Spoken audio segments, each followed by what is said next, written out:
Berita Sumsel 24 jam hari ini, Matahari Department Store menawarkan promo menarik dan unik. Konsumen yang memiliki ukuran jempol yang besar akan mendapatkan diskon tambahan yang besar. Bagi Anda yang memiliki ukuran jempol jumbo, rasanya perlu mencoba promo menarik dari Matahari Department Store. Lewat promo Jumbo Sale, konsumen akan mendapatkan diskon tambahan sesuai dengan ukuran jempol. Promo dengan tagline semakin gede jempol semakin gede keuntungan ini berlaku untuk transaksi mulai 10 Februari hingga 20 Februari mendatang. Supervisor Matahari PSX Ahmad mengatakan promo Jumbo Sale ini memberikan diskon tambahan ini berkisar 5 hingga 10%. Untuk mendapatkan promo ini, konsumen harus melakukan transaksi minimal belanja Rp600.000 dalam satu struk. Selain itu, pemberlakuan promo berlaku untuk pembelian produk dengan diskon di bawah 50%. Jika memenuhi syarat, konsumen yang akan melakukan pembayaran transaksi di kasir akan diminta meletakkan jempol pada stiker yang tertera ukuran jempol. Jika ukuran jempolnya besar, maka berhak mendapatkan diskon tambahan hingga 10%. Namun jika berada di ukuran jempol yang terkecil, bisa merasakan diskon sebesar 5%.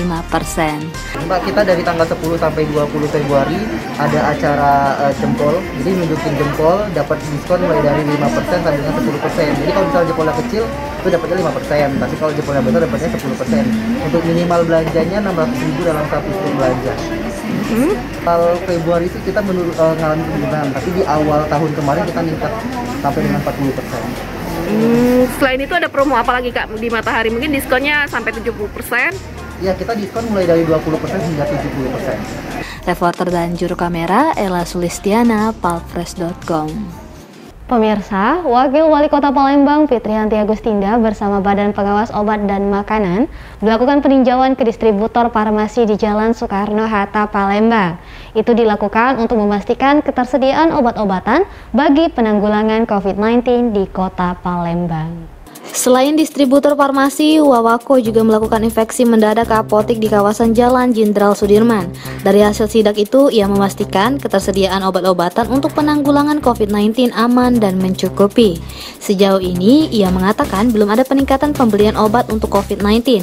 Harga obat pun masih standar, belum ada kenaikan. Saat ini kan sudah mulai ada peningkatan untuk kondisi COVID dan masyarakat tidak perlu resah. Karena untuk penanggulangan COVID ini sendiri atau obat-obatannya cukup tersedia, cukup banyak, dan masyarakat tidak perlu resah dan khawatir untuk mendapatkan obat. Nah, untuk sekarang belum ada peningkatan untuk pembelian obat-obat COVID, jadi memang relatif masih aman. Nah, mudah-mudahan apotek-apotek ini betul-betul bisa menjaga terutama suplai obat untuk penanggulangan COVID dan juga menjaga mengenai masalah kadaluarsa dan sebagainya untuk penanggulangan obat-obatan dan sebagainya. Reporter Dian Cahyani Fitri, palfresh.com. Kehebohan terjadi di kantor pemerintah Kota Prabu Muli. Para pegawai lari tunggang langgang setelah seekor ular kobra masuk ruang kerja. Ular berbisa yang diperkirakan masih berusia remaja itu meliuk-liuk di lantai dan masuk ke bawah meja. Mengetahui hal ini, para pegawai yang saat itu sedang bekerja menjerit ketakutan dan segera meninggalkan ruangannya. Bahkan banyak juga berdiri di atas kursi karena takut dipatuk ular berbahaya itu. Pegawai lalu menghubungi petugas Satpol PP, kemudian memanggil petugas BPBD dan damkar untuk menangkap ular tersebut. Menggunakan tongkat penjepit, 3 petugas damkar cukup kewalahan menangkap ular tersebut. Ular kobra dengan gesitnya menyelinap di balik berkas-berkas di bawah meja. Setelah hampir 45 menit, akhirnya ular tersebut berhasil ditangkap. Petugas damkar langsung mengevakuasinya keluar kantor Pemkot Prabu Muli dan kemudian membunuhnya untuk menghindari hal yang tak diinginkan. Kuning. Ular kobra kuning, Pak. Ya. Masuk ke kantor mana, Pak? Hah? Masuk ke kantor mana tadi? Tapem. Tapem. Dari mana dia asal? Kalau aku rasa kan ngiring parit kalau masalahnya tak kena dia baca naik ke lantai kering kan. Itulah dia biasanya ngiring ke parit itu. Ya. Ular jenis apa itu, Kak? Kobra kuning. Kobra kuning ya? Jadi berbahaya itu, Kak? Ini semburan itu. Pak, kita tahu ini mengamankan ini tahu dari informasi dari siapa nih? Tak ada nelpon tadi. Petugas ya, ini. Pegawai ya? Ya. Reporter dan juru kamera Andrianto, palfresh.com. Berita terakhir Sumsel 24 jam hari ini.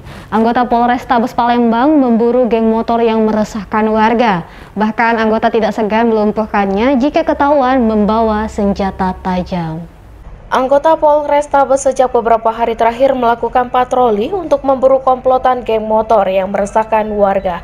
Dari hasil penelusuran, anggota mengamankan 9 remaja yang bergelomboran di jalan raya. Dari hasil penyelidikan, salah seorang anggota geng motor tersebut diketahui merupakan pelaku pembacokan dengan celurit kepada seorang perempuan.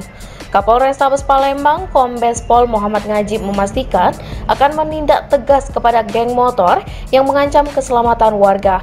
Bahkan anggota juga tidak sungkan melumpuhkan komplotan geng motor tersebut. Ia memastikan tidak akan pandang bulu bagi pelaku yang menyebabkan hilangnya nyawa orang untuk diberikan tindakan tegas.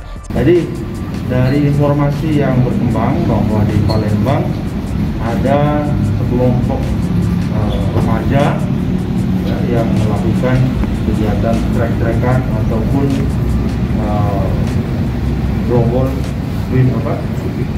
mengadakan sepeda motor dan melakukan kegiatan malam hari yang meresahkan masyarakat. Kita langsung melakukan suatu tindakan. Dan kemarin pada saat hari Minggu, malam Minggu, tanggal 6 Februari 2022, ada satu kejadian di mana ada korban yang disabet pakai celurit, kemudian terdapat luka di bagian tangannya.